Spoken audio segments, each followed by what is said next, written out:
कि वैसे तो ये आज की मेरी जो भेंट प्रधानमंत्री जी से शिष्टाचार के नाते तय थी। लेकिन इस बीच में बारिश के कारण जो क्षति हिमाचल प्रदेश में हुई है जान-माल की, स्वाभाविक रूप से उस पे चर्चा होना ये तय था। और प्रधानमंत्री जी ने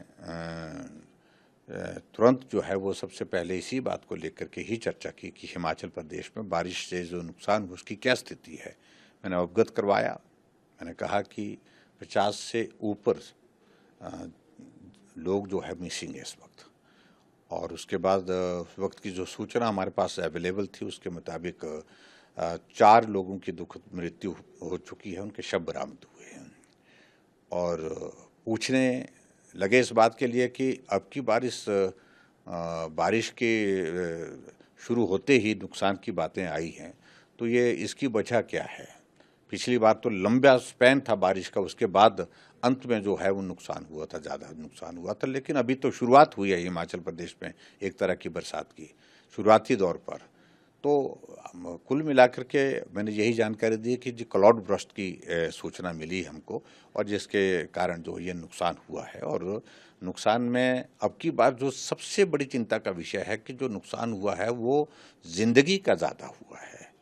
और ये जो लोग बहे हैं, जो मिसिंग है अभी तक, मैं ईश्वर से प्रार्थना करूंगा कि वो भगवान करे कि वो सब लोग जिंदा हों, सुरक्षित हों। लेकिन ऐसी संभावनाएं धीरे धीरे कम होती दिख रही हैं जैसे जैसे वक्त बीतता जा रहा है। और सरकार की ओर से जो प्रयत्न किए जा रहे हैं वो अ, अच्छी बात है।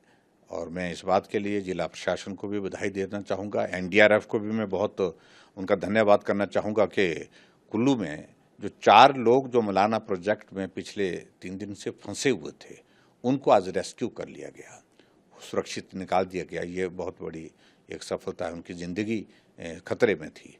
तो ऐसी सूरत में सबसे पहले तो मुझे लगता है कि अब प्राथमिकता यही रहनी चाहिए सरकार की ओर से, जो लोग मिसिंग है वो उनकी तलाश युद्ध स्तर पर होनी चाहिए। परिवार के लोग विचलित हैं, परिवार के लोग परेशान हैं, और स्वाभाविक रूप से पूरे इलाके के लोग परेशान हैं, हिमाचल के लोग परेशान हैं इस सारी इसमें। तो ऐसे में जल्दी से जल्दी कोशिश करनी चाहिए कि उनको उनकी तलाश हो। और उसके साथ-साथ में दूसरा कदम जो उठाने की आवश्यकता तुरंत है वो ये है कि और नुकसान जहाँ होने की संभावना है, ख़ास तौर से नदी-नाले के पास जहाँ कहीं गाँव है, घर है, कोई लोग रहते हैं या लोग जाते हैं, तो मुझे लगता है कि उनके उसके संदर्भ में तुरंत जो है वो सरकार को कदम उठाना चाहिए। अगर लोग रहते हैं, उनको शिफ्ट करना चाहिए सुरक्षित स्थान पर, और लोग जाते हैं तो उनको जाने से रोकना चाहिए।